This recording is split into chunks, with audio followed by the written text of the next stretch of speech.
আসসালামু আলাইকুম। যে মানুষগুলো আল্লাহ পাকের সন্তুষ্টি হাসিলের জন্য নিজের নফসকে বিক্রি করে দিয়েছে, তাদের প্রতি আল্লাহ পাক নরম ও কোমল হবেন।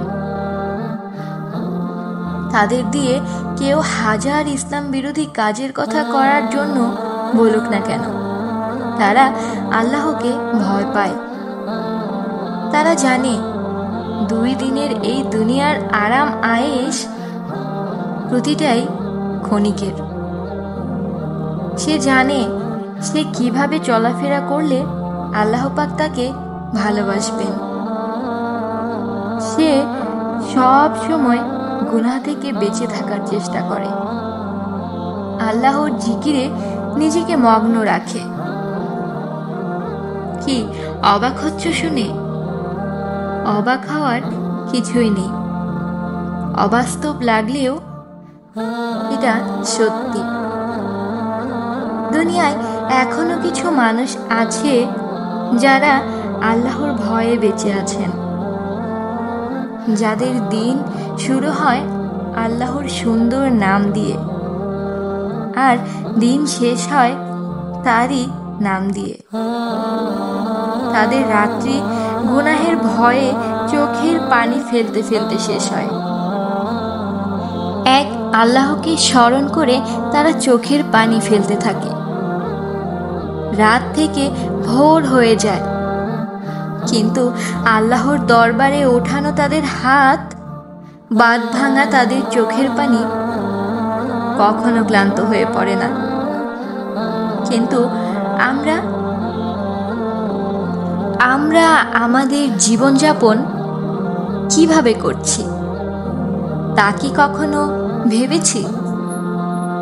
আমাদের দিনের শুরু হয় গানের লাইন দিয়ে, নগ্ন নগ্ন ছবি দিয়ে। দুনিয়াবি চিন্তা চেতনায় আমরা এতটা মগ্ন হয়ে আছি, কখনো ভাবিনি এই মুহূর্তে যদি আমার নিঃশ্বাসটা থেমে যায়, তখন আমি কোথায় গিয়ে দাঁড়াবো, কি জবাব দেব আল্লাহর কাছে? আমরা ভুলে গেছি আমাদের সৃষ্টিকর্তা আমাদের কেন এই সৃষ্টি জগতে দয়া করে পাঠিয়েছেন। আমাদের প্রাণপ্রিয় নবী সাল্লাল্লাহু আলাইহি সাল্লাম কতটা কষ্ট সহ্য করেছিলেন আমরা করেই, আমাদের জন্যেই। কিন্তু দিন শেষে আমাদের মুখে গানের প্রতিধ্বনি ঠিক শোনা যায়, কিন্তু সেই নবীজির নামে দুরূদ পাঠ করতে দেখা যায় না, শোনা যায় না। আমাদের মুখে খারাপ কথা, মানুষের জন্য কটু কথা ঠিক শোনা যায়, কিন্তু আল্লাহর নামে জিকির আজকার করতে আমরা বিরক্ত। নাইট পার্টি, খারাপ কাজ করা, হত্যা থেকে শুরু করে আমরা দিনের পর দিন আমাদের আমলের খাতা বন্ধ করে গুনাহের খাতা ভারী করেই চলেছি। কেন করছি আমরা এমন? আমরা কি চিরজয়ী? কেউ ভাবি না আমরা এই দুনিয়া কি চিরজীবনের?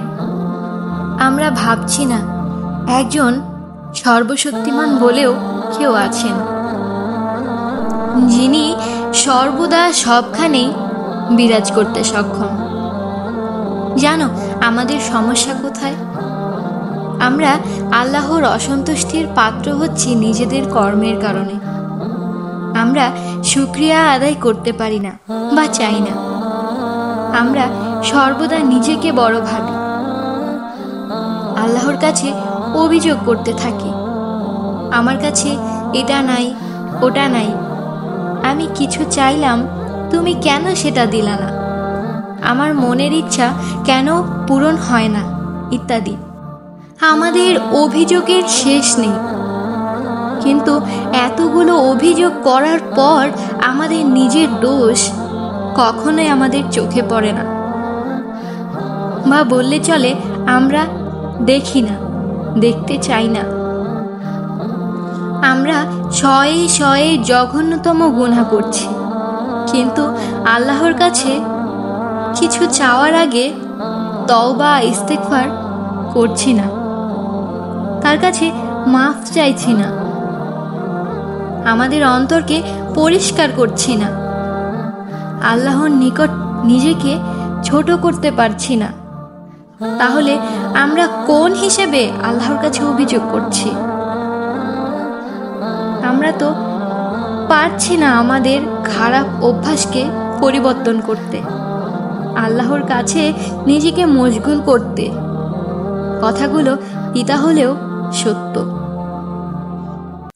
আমরা এত গুনাহগার হওয়ার পরেও আল্লাহ আমাদের বাঁচিয়ে রেখেছেন, খাবার দিচ্ছেন, পানি, আরাম, আয়েশ সব পাচ্ছি, তাহলে কি নিয়ে এত অভিযোগ আমাদের? যদি পারো সবাই একবার নিজের অন্তরকে জিজ্ঞেস করো, তোমার অন্তরের কাছে উত্তরটা কি আসে একটু জানার চেষ্টা করো। আল্লাহ তাদের ভালোবাসেন যারা আল্লাহকে ভালোবাসে। তুমি তোমার হিসেবটা মেলাও। যে তোমাকে ভালোবাসে না, তুমি কি তাকে ভালোবাসবে? যে তোমাকে মূল্যায়ন করে না, তুমি কি তাকে মূল্যায়ন করবে? আমরা যত গুনাহগারই হই না কেন, আল্লাহ পরম দয়ালু, ক্ষমাশীল। আমরা কি পারি না গুনাহের খাতাকে ভারী না করে আল্লাহর কাছে নিজেকে সঁপে দিতে, তার নিকট নিজের সকল গুনাহের জন্য ক্ষমা চাইতে? বিশ্বাস করো, আল্লাহ এতটা দয়াবান, তিনি অপেক্ষায় আছেন আমরা কখন একটা বার নিজের পাপের কথা স্বীকার করে তার কাছে ক্ষমা চাইব, একটা বার নিজের অন্তরকে পরিষ্কার করে তওবা ইস্তেগফার করব।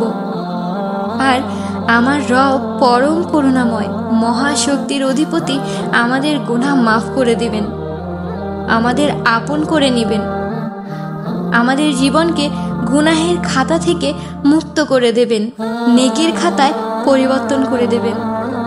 আসো না, আজ থেকে চেষ্টা করি আল্লাহর প্রিয় পাত্র বা পাত্রী হওয়ার, তার সন্তুষ্টি হাসিলের।